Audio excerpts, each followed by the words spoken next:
Salut tout le monde, bienvenue pour une nouvelle vidéo sur Gothic Sailing.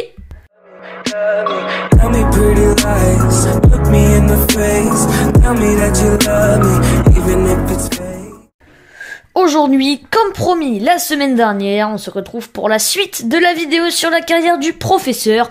On continue aujourd'hui de parler de Michel Desjoyaux. Si mon contenu vous plaît, n'hésitez pas à vous abonner, à liker, à partager et à venir me suivre sur mes réseaux. J'envisage d'ailleurs prochainement la création d'un serveur Discord et d'un compte Instagram pour la chaîne. Si vous n'avez pas vu la première partie, je vous invite à aller la voir. Elle est dans le petit i juste en haut à droite de la vidéo. Allez, c'est parti, on rentre dans le vif du sujet. Je vous avais demandé pourquoi pas de faire votre petit pronostic en commentaire et il s'avère que la Transat Anglaise 2008 est la première course à faire jeter l'éponge au professeur.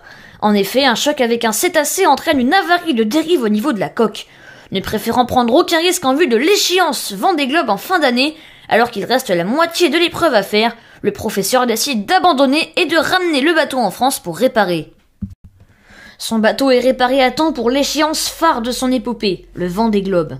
Ils sont 30 à prendre le départ et Foncia est un candidat certain à la victoire finale. Le départ est donné le 9 novembre et très vite la mer met le professeur dans le bain et dans le dur. En effet, après seulement 200 000 de course, Desjoyaux est contraint de faire demi-tour après une panne électrique générale du moteur. Après 40 heures de réparation ardue et acharnée, Michel prend un nouveau départ le 11 novembre au soir. 40 heures de retard au départ.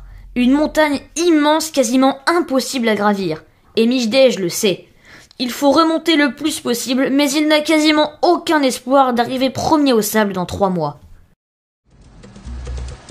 La course est à peine lancée et déjà les premiers pépins pour nos solitaires. Michel Desjoyaux, grand favori, a un genou à terre, problème électrique dû à une fuite d'eau dans un des ballasts de Foncia.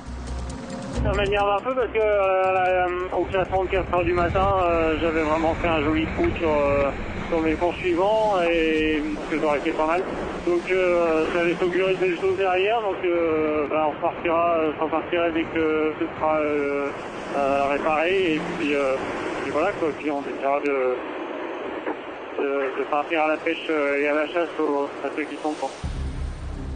Retour au Sable d'Olonne donc.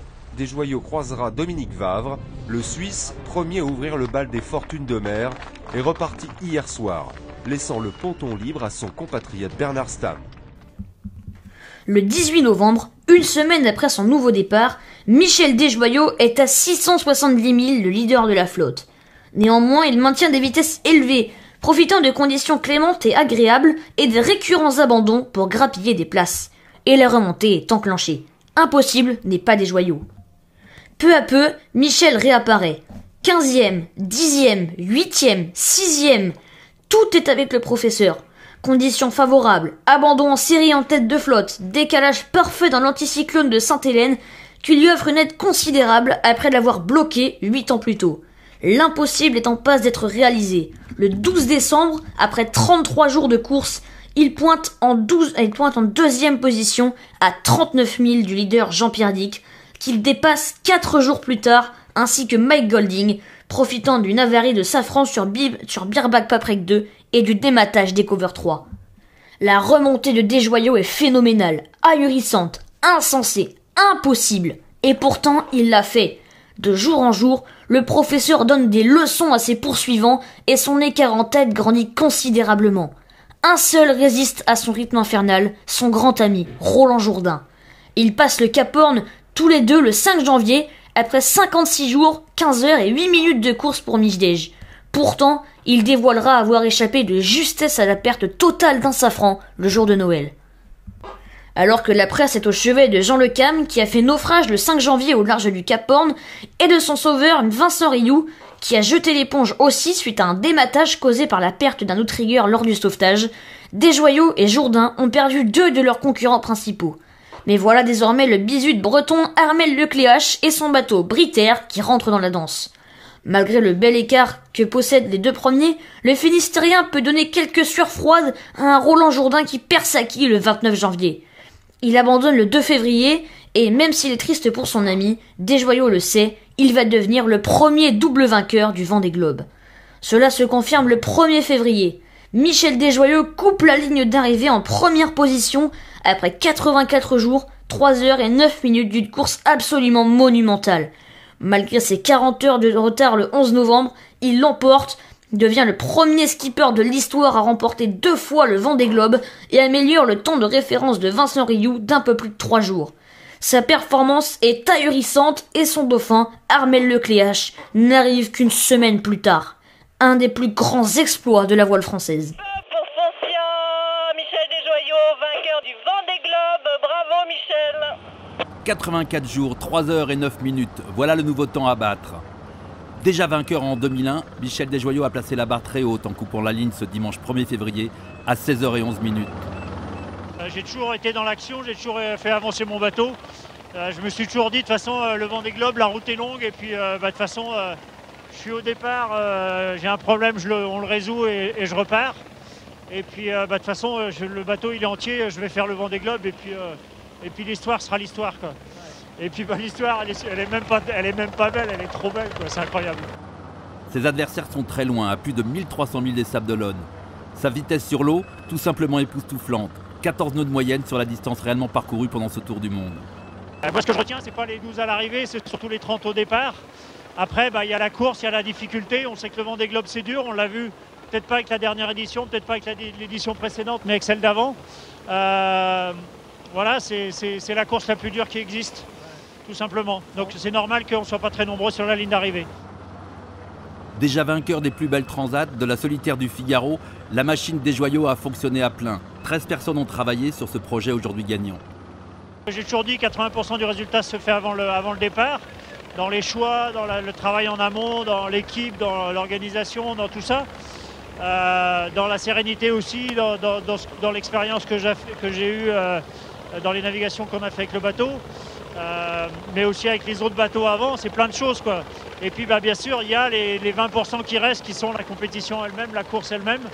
Et là, ça s'est gagné tous les jours en remettant du charbon, en y croyant, en y allant, en manœuvrant, en se faisant mal, pas trop, parce que paradoxalement, j'ai pas le sentiment d'avoir souffert.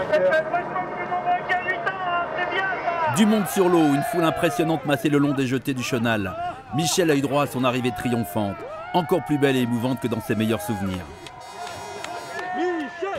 Non, on sait que c'est ça, c'est très particulier, ça ne se vit que au Sables d'Olonne. C'est pour ça qu'on est content de revenir. 3 jours, 7 heures et 39 minutes de mieux que le temps de référence établi il y a 4 ans. Le champagne peut couler à flot.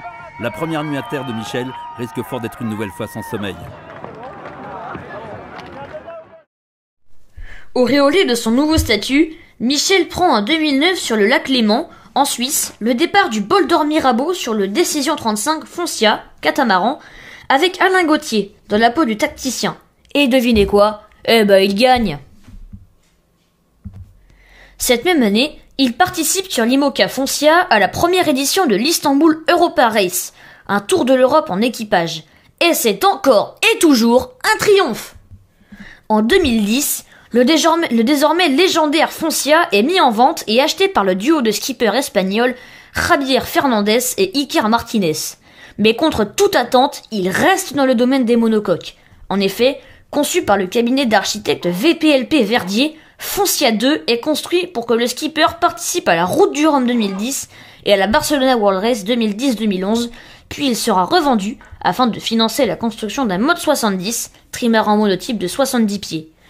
Par rapport à son prédécesseur, il est plus léger d'1 tonne, avec un cockpit plus étroit et une carène élargie à l'avant pour favoriser la vitesse. Il présente un système de safran amovible, pouvant être remplacé en cas d'avarie. Si le chantier a été mené tambour battant, le skipper est confiant dans sa capacité à prendre la mer. Je pense que de mes 4 bateaux, c'est celui que je connaîtrai le mieux. Connaître le bateau à fond a toujours été mon leitmotiv. Plus tu sais comment c'est fait, mieux tu sais t'en servir. À plus forte raison quand le délai de découverte en milieu marin est court. Après un mois d'essai en mer, il prend le 31 octobre 2010 le départ de la Route du Rhum en classe IMOCA. Un mauvais choix de navigation, celui de contourner l'anticyclone des Açores par le sud, va le mettre en position inconfortable derrière les concurrents ayant choisi l'option nord bien plus rapide. Il termine finalement 6e, et s'il reconnaît avoir fait un très mauvais choix de route, il est satisfait de n'avoir eu aucun problème sur le bateau en 15 jours de course. J'ai été tout de suite à l'aise avec le bateau, il ne m'a posé aucun problème, c'est le bonhomme qui n'a pas été bon, avouera-t-il.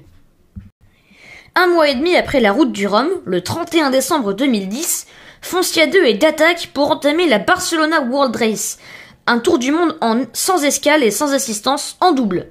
Le professeur aura durant ce tour du monde François Gabard comme élève, qui compte bien apprendre beaucoup au contact de son mentor. Mais la course se termine prématurément pour le binôme. Alors en deuxième position, la tête de mât de Foncia 2 se brise et le tandem est contraint à l'abandon. Cette avarie peut s'expliquer par la nouveauté du bateau, qui n'était peut-être pas prêt pour des conditions de course aussi exigeantes qu'un tour du monde en double. Michel Desjoyaux accuse le coup et témoigne. Avec François, on formait une bonne équipe et ça s'enchaînait bien. On avait plaisir à naviguer. Devoir s'arrêter comme ça, forcément ça atteint.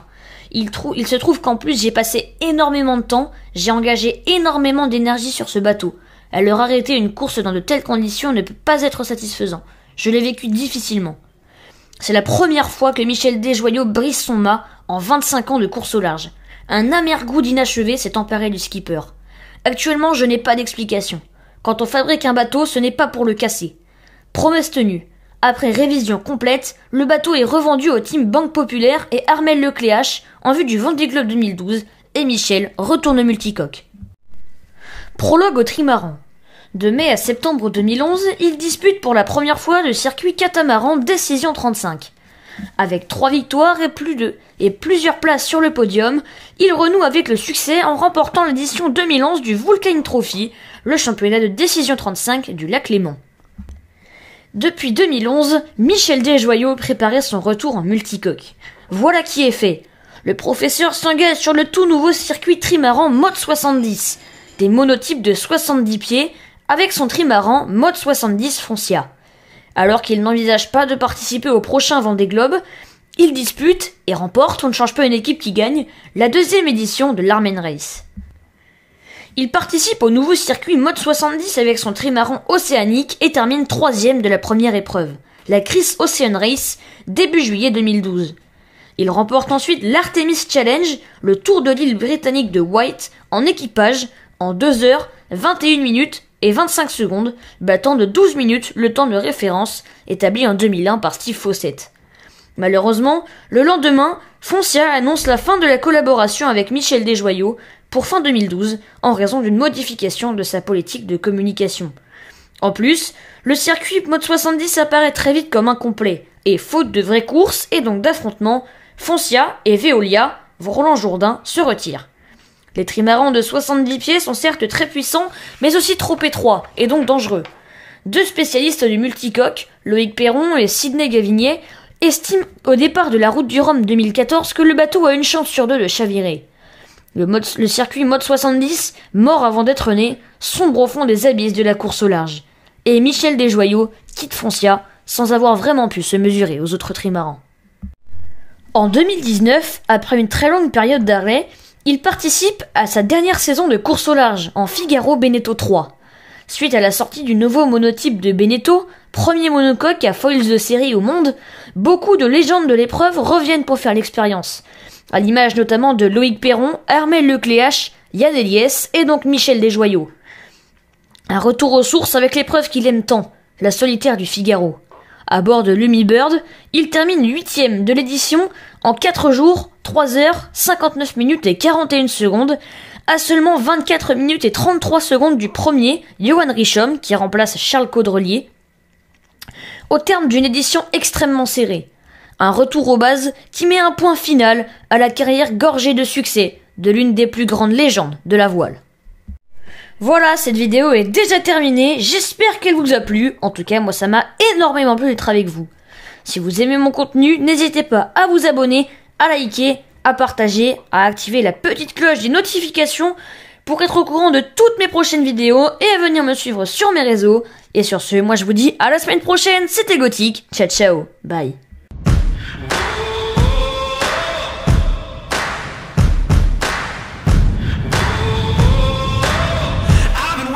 Chance to prove myself. Take the wheel, hit the gas, gonna raise some hell.